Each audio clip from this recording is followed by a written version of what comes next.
Kai kuma na shiru. Assalamu alaikum. Yawa wannan bidiyon insha Allah zan yi muku shi a gurguje yadda za ku samu kuma ku yi wannan KYC naku na Fi. Da farko za ku shiga Fi application ɗinku like already ma ina ciki. So za ku shiga nan guraren. In kuka shiga za ku zo ku taɓa nan profile. Idan kuka shiga profile za ku zo ku shiga nan wajen password, update password. So za ku taɓa update. Za ku zo nan ku yi clicking ku saka wannan. Za ku yi search Nigeria. In Nigeria kake, in ma dai ko ina kake yi kasa number wayar da kake yin Fi ɗin da ita.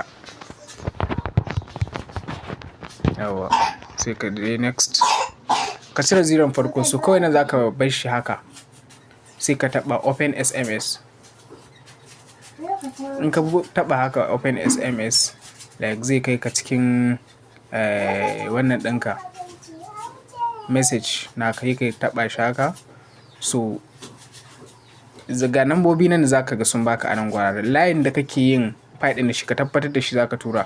Sannan kuma ya kasance akwai kamar naira 50 a cikin shi. So already ni na riga na yi so bana buƙatar shi. Yanzu da ka wuce wannan step ɗin ka tura message ɗin za ka koma cikin application ɗinka na Fi. So zai nuna maka saka sabon password kai confirming. In ya sauyi complete sai ka je ka shiga cikin Fi browser ka. Za ka je wajen Fi browser ka shiga KYC. Za ka ga sun baka KYC lafiya lau.